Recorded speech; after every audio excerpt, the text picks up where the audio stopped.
it is with great enthusiasm that I am here to MC this event about the wonderful research, which I happen to have beside me, the drivers of ageism.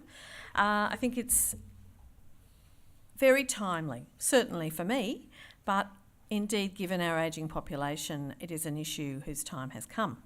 So it's wonderful to see some actual solid research behind what's going on. And to tell us more about this is our first speaker, who is Jo Toohey, and she is the CEO of the Benevolent Society. She's been the CEO since April 2015, and she joined the Benevolent Society with over 14 years' experience in executive level roles in the aged care sector. So she knows what's going on in this sector better than most people. She's overseen the recent restructure of the organisation and spearheaded the current 2016 to 2019 strategic plan. She's recently also overseen the transition of over 700 disability support team staff from the New South Wales Department of Family and Community Services to the Benevolent Society. So the fact that she has the energy to turn up here this morning and give us a speech is of great credit to her. May I introduce to you Jo Toohey. Thank you, everybody, and welcome, and thank you for joining us today, which for us is a really exciting phase in our work as we sort of move forward as an organisation. But before I get to that, I would like to thank Uncle Alan Madden for his generous welcome to Gadigal country, and personally acknowledge the traditional owners of this land and their elders past, present and emerging. I also want to thank some special guests here today as well before I commence. So the Honourable Dr. Kaye Patterson Ao. So Kaye is actually only the second Age Discrimination Commissioner in Australia. So thank you, Kaye, for coming along. And we're very honoured to actually have Kaye here and have Kaye fully supportive of this work as well. I'm also very pleased to welcome three of our members of our board. So we have Lisa Chong, who's our chair, and we have two other directors, Tim Beresford and Rod Young, are also here today. And finally, I really want to thank author and social commentator Jane Caro, who no doubt will be very familiar, I think, to most people in this room, and particularly around her advocacy on issues that are of utmost importance, I think, to all of us, which is around public education and women, and particularly older women. So we thank Jane for lending her support to us today, for being a great MC, and also her continuing support of the Benevolent Society, which she's done for a number of years. I'd also like to acknowledge the members of the reference panel who are here today, and also those who are absent, and thank them for their enormous contribution and assistance. And I'm pleased to acknowledge and thank Neil Blewett, AC, former Health Minister, Emma Dawson from Per Capita, a little cheer from the crowd there, I heard, and Deb Snow, Senior Journalist with Fairfax. So I'm the CEO of Australia's first charity, the Benevolent Society, and we're a non-religious, not-for-profit organisation that believes in a just society where all Australians can live their best life. As Australia's first charity, the Benevolent Society has been working for over 200 years to provide important services to the community and also as an active catalyst for social change. It's a great privilege to lead an organisation that's fought for so many things that many of us in Australia actually take for granted today. Things like free legal aid, the end of child labour, the first old age pension, and that's just to name a few. Importantly, our role as advocates and campaigners for a just society where all Australians can live their best life continues today as a core element of the work that we do. So as part of our 2016 to 2019 strategic plan, we've committed to campaigning for the essential conditions to ensure that all Australians can age well. As part of that commitment, we've decided to tackle the issue of ageism towards older people. And why ageism? Is tackling ageism some sort of rate-determining step in enabling Australians to age well? The answer is yes, of course it is. There are many conditions that play an important part in how well we're able to negotiate our later decades, our 60s, our 70s, our 80s, our 90s. Things like the kind of housing we have, the cost of our housing, our health, our ability to work and participate in meaningful ways in our communities. our financial resources, our relationships, and whether we have a partner or we have children, friends, neighbours, people who care about us. Our level of education and our access to good information. But ageism, as it applies to older people, because younger people can experience ageism as well, can and does have an impact on all of these other factors. Ageism can significantly affect our job prospects, our health, our financial situation, our leisure choices, and ultimately our quality of life. Ageism undermines our self-confidence as older people and prevents or limits many of us from contributing and participating as citizens of our communities with the same rights as every other citizen. Let me just give you a technical definition that comes from Dr. Robert Butler, who's credited with coining the term back in 1969.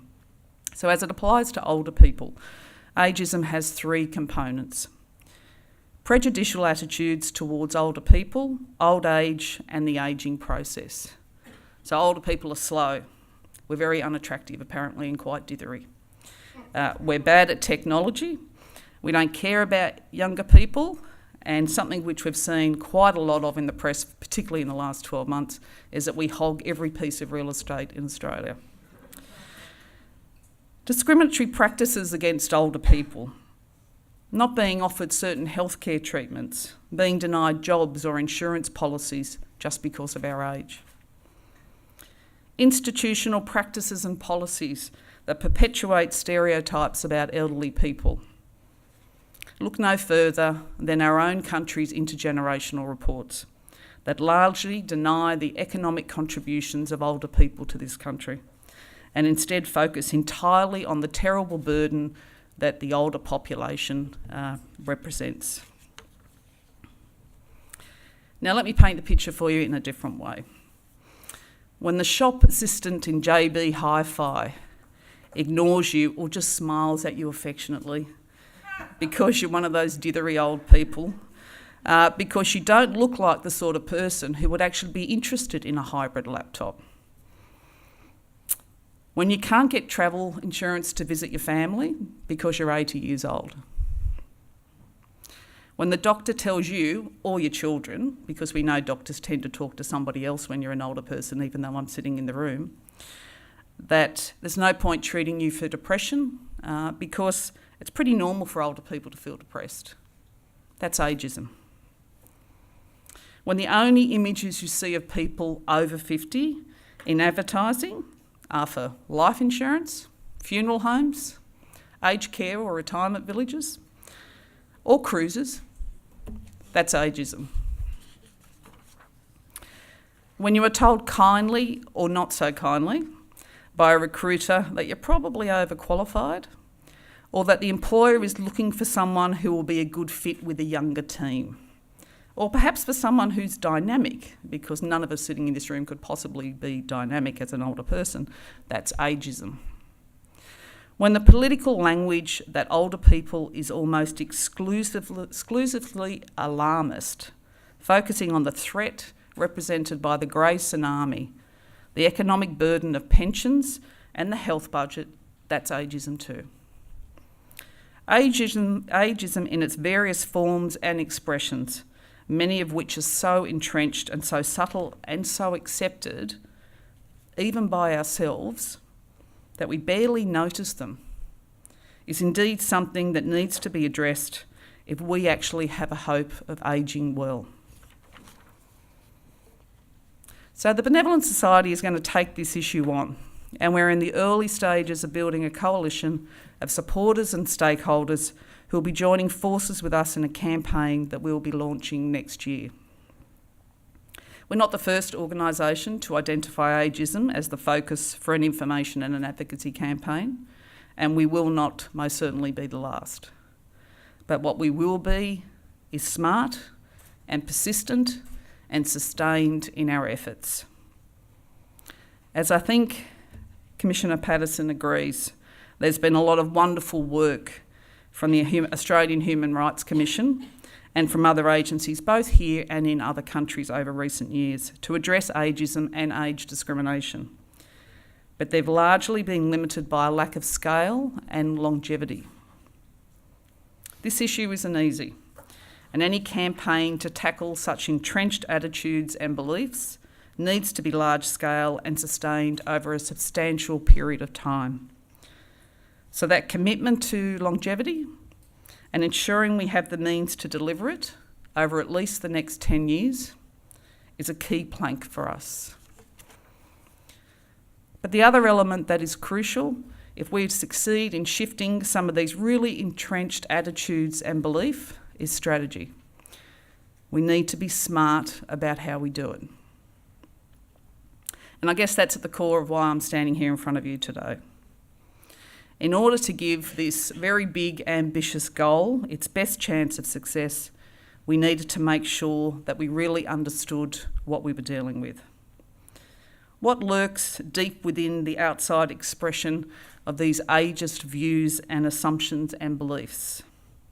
Because if we can really understand that, if we pull apart and identify exactly what drives these views, then we will have a much better chance of addressing them. So back in February, we commissioned Urbis to undertake a research project that would provide us with the answers to 3 key questions. What do we know about ageism and the drivers of ageism from existing research? What can we learn about our strategy from other campaigns that have been successful in changing deeply held views? Things like the Quit program, drink driving, those sorts of things. What are the drivers of ageism amongst Australians today, of all ages? We felt we needed to do this because while there's been a lot of research describing the nature of ageism, its prevalence and the impact it has, there is surprisingly little research about those very deep-seated drivers of ageism.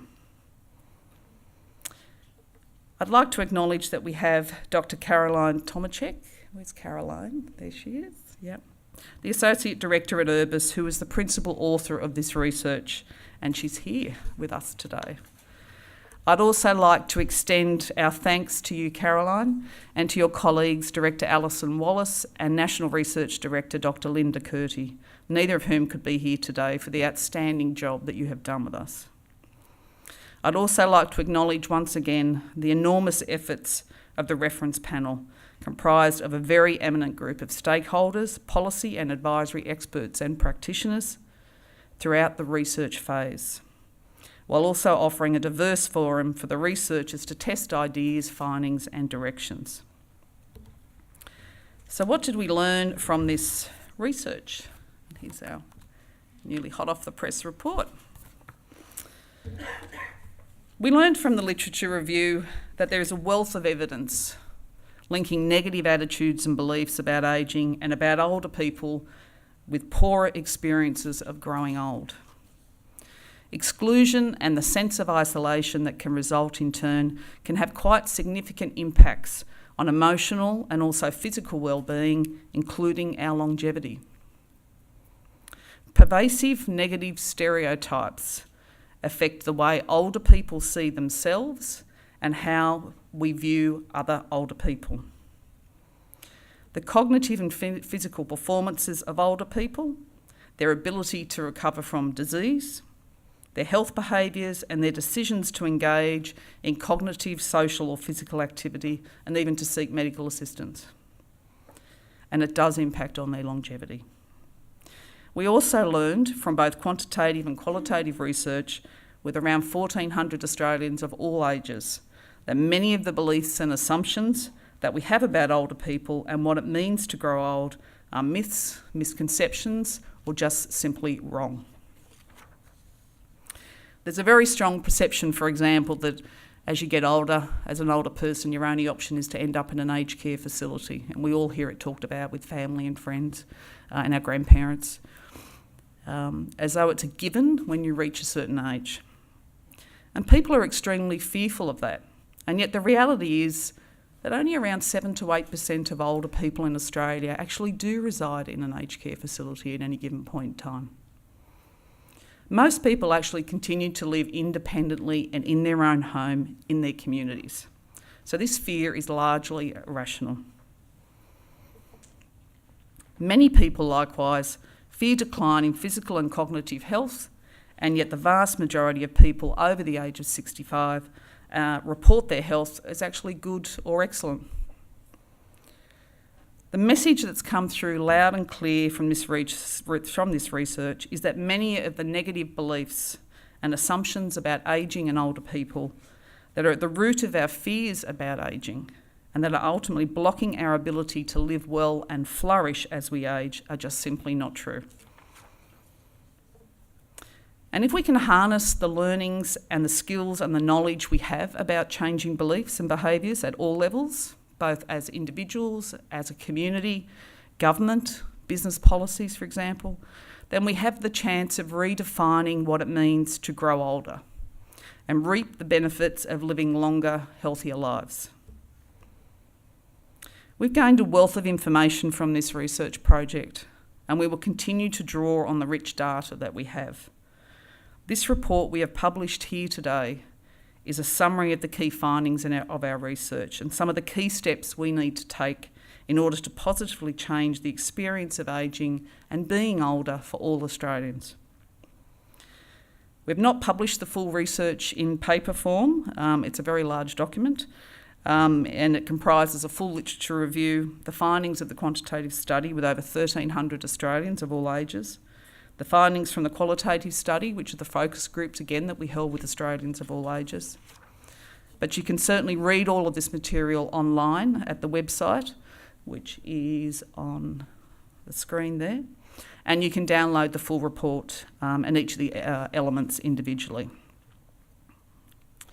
Which brings me to the next step, which is the development of our campaign. We're in the development phase, but we do have a name, which, as the website suggests, is Every Age Counts.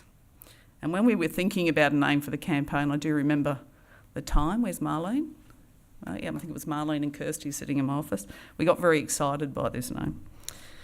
We think this campaign title says it all, because we're not saying that older is better than younger, or it's better than any age. What we are saying is that older ages can be just as good as younger ages. All ages and stages of life have their inevitable highs and lows, as we know. Their opportunities and their challenges. And we need to ensure that all of us, whatever age we are, have the right and the opportunity to contribute in the capacity we are able to as equal members of our community. Nobody is saying that achieving this will be easy or achieved in the short term, but we believe it's crucial that ageism is tackled head on. Because we are convinced of this, if we can challenge entrenched negative views and open up our collective thinking, policies, programs to the reality, the rich potential and the intrinsic human right of our ageing population, we can not only reduce the negative experience of growing old at the individual level, but we can also deliver society the huge dividend, the enormous benefits that can flow economically and socially from the full participation of older people in Australia. This outcome will be as relevant for our current cohorts of older Australians, and I know there's many baby boomers sitting in the room today, as it will be for the generations that are actually coming after us. The journey begins here. This research is going to play a vital role, and I hope you will join us. Thank you. Thank you, Jo. Now we have our second speaker, the Honourable Dr. Kaye Patterson Ao, who is, as Jo pointed out, our second Age Discrimination Commissioner. Dr. Patterson has been Age Discrimination Commissioner since July 2016. She has demonstrated a strong interest in issues affecting older people throughout her professional life. She has a PhD in psychology and has worked as an academic in health education, especially focusing in the area of gerontology. She co-developed the first Victorian postgraduate diploma in gerontology and introduced gerontology into the undergraduate behavioural science courses. She was elected to the Senate in 1987 and served as a cabinet minister in the portfolios of health and social security, retiring from politics in 2008. Kaye has served on a number of not-for-profit boards and voluntary positions and was appointed as an officer of the Order of Australia in 2016. And we know that far too few women get appointed as Orders of Australian officers. So it's very good to have one of that very small number with us here today. We need more women nominating and being appointed. Welcome, Kaye.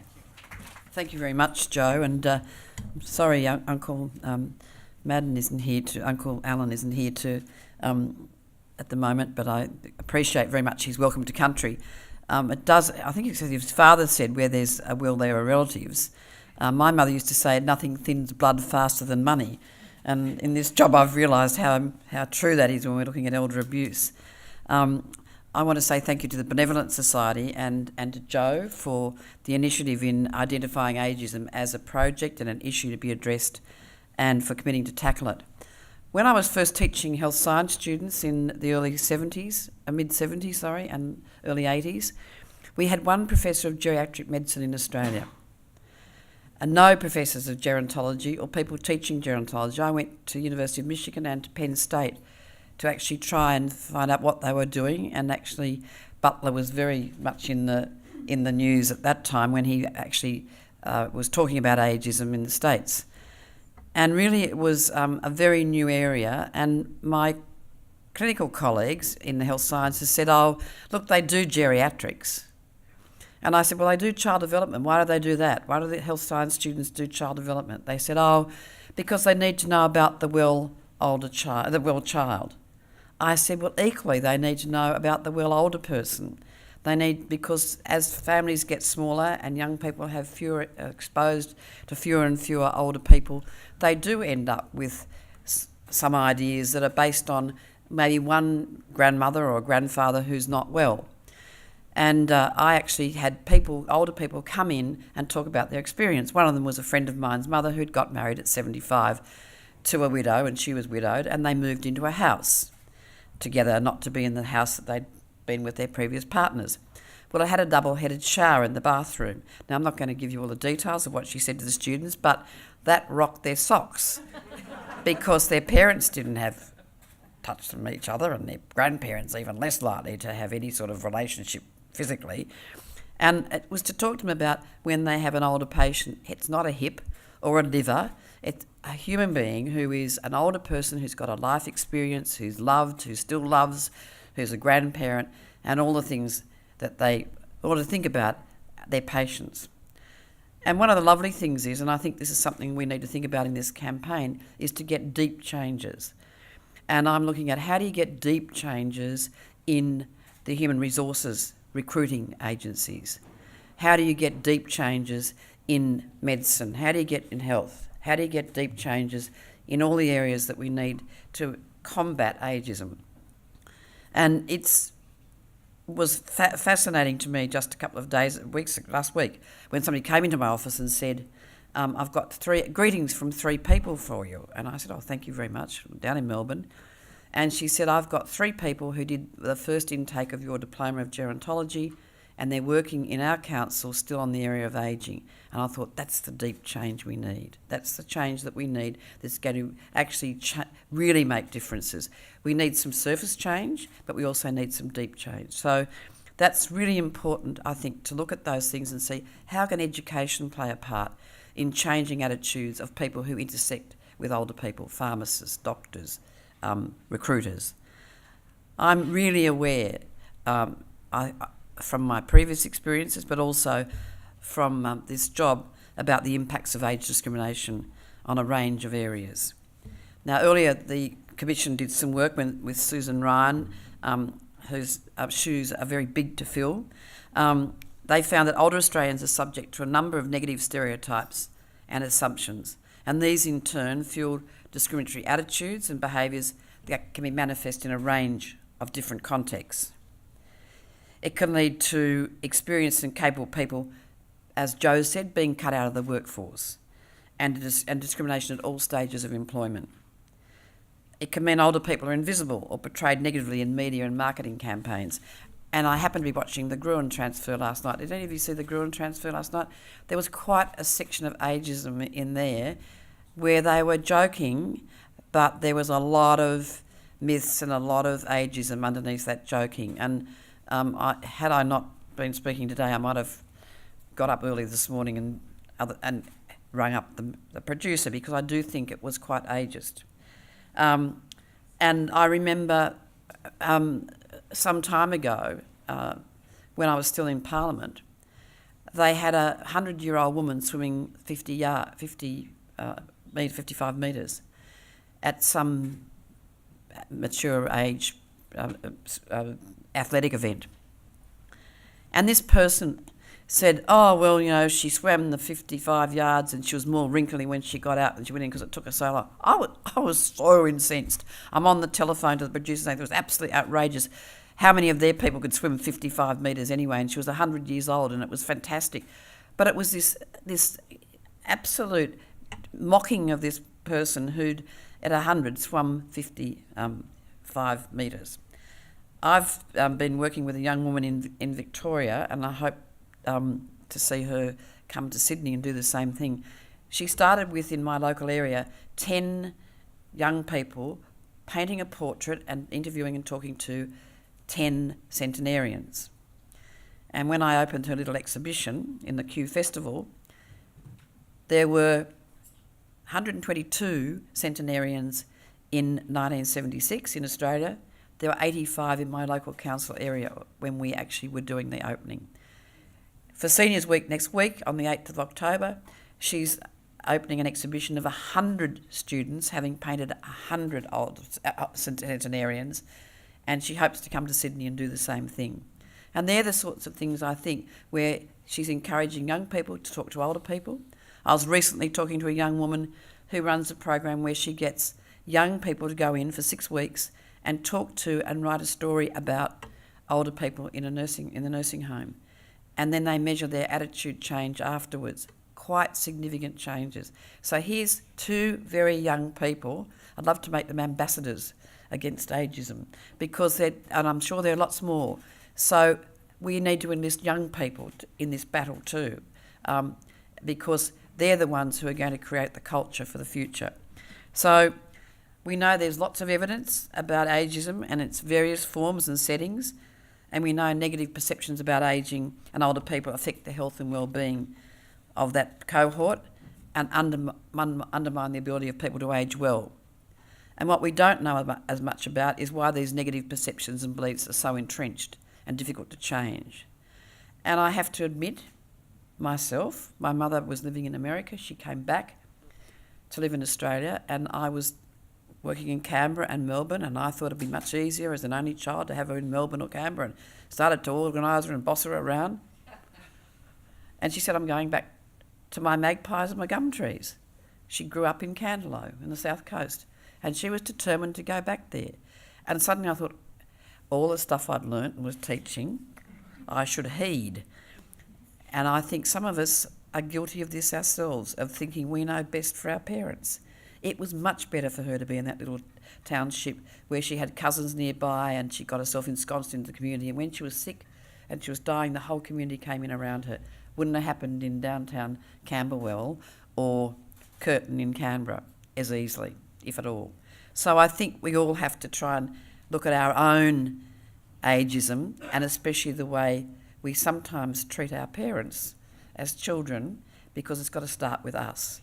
So the really important thing about this campaign, I think, is that it's very long term, that the Benevolent Society is looking at least a decade ahead, which I think is fabulous, because that's going to make those deep changes. So I congratulate the Benevolent Society on initiating this. I'm sorry I haven't been as good a participant in your advisory committee, because I'm trying to get all over the country and meet as many people in the 3 areas I'm focusing on, which is elder abuse, people willing to work, being able to work, carrying on with the work of Susan Ryan, and also older women at risk of homelessness. I can only concentrate in a couple of areas, either 3, but I've been trying to get around. So hopefully I'll be able to participate more fully in the next stage. But I look forward to the advocacy and the research coming, and the results of the implementation of this research that'll come out of here. I look forward to ongoing relationship with the Benevolent Society, and I think it's absolutely vital that we have a society in Australia where human rights of all people, regardless of how old they are valued and respected. And my last word is, let's all commit to ensuring that we have an Australia in which every age counts. Thank you.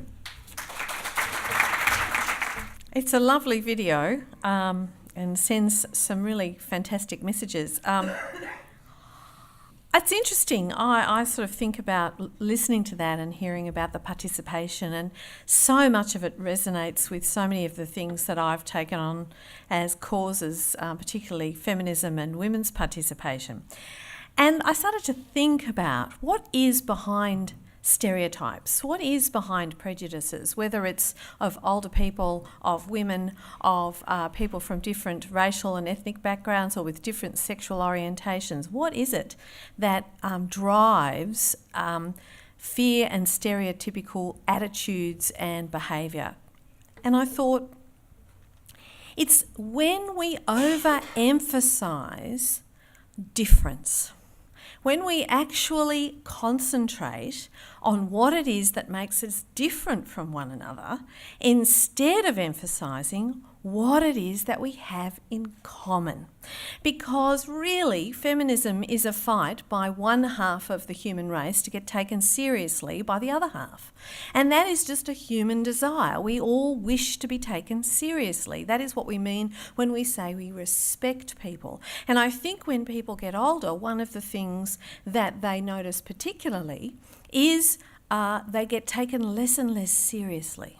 They are less and less relevant. They're patronised, they're condescended to. All of that is a lack of respect. And it is not being able to see the human being behind the physical presentation of someone who is getting older. It's the same with women when they feel trivialised, condescended to, patronised, dismissed.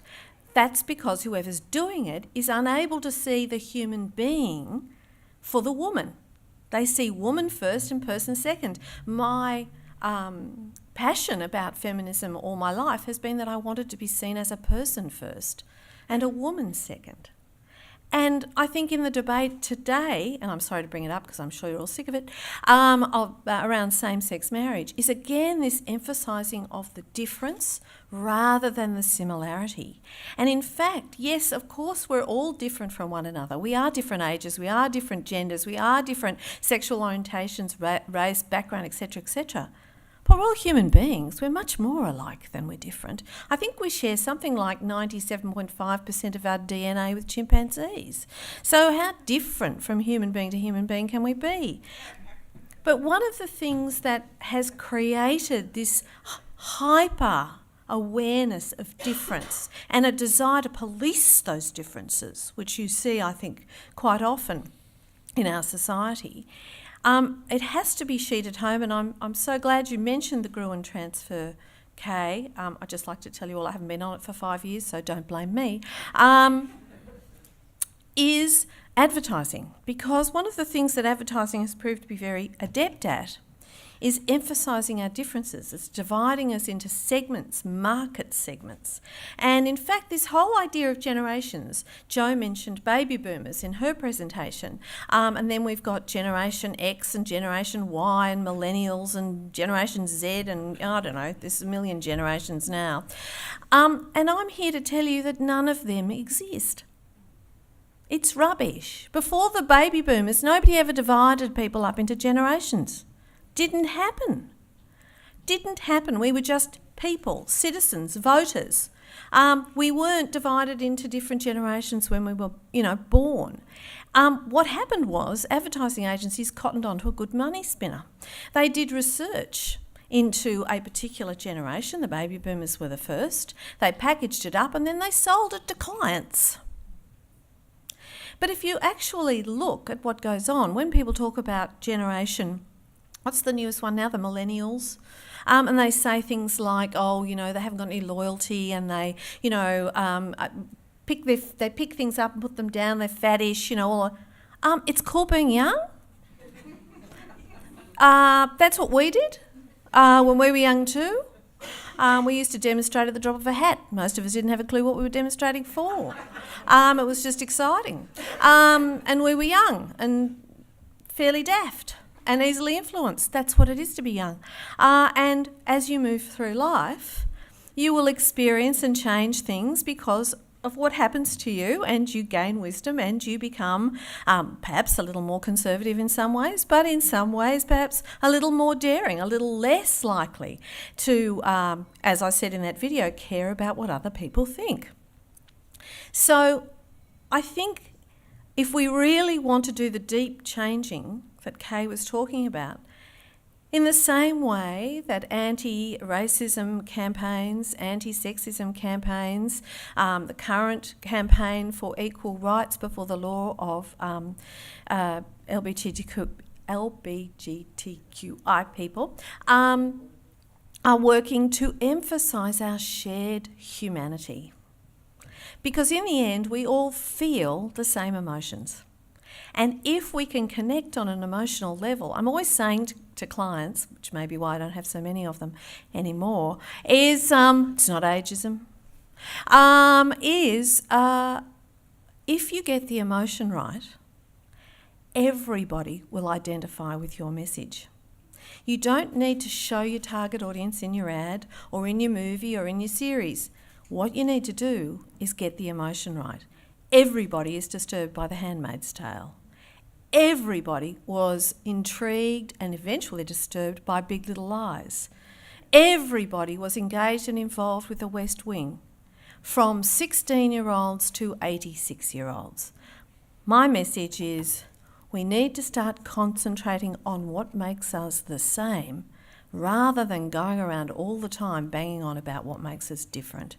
Equal but different is the exact phrase used to justify apartheid in South Africa. It works out great for the equal but lousy for the different. So let's vive la similarité, I say, in garbled French. Thank you very much.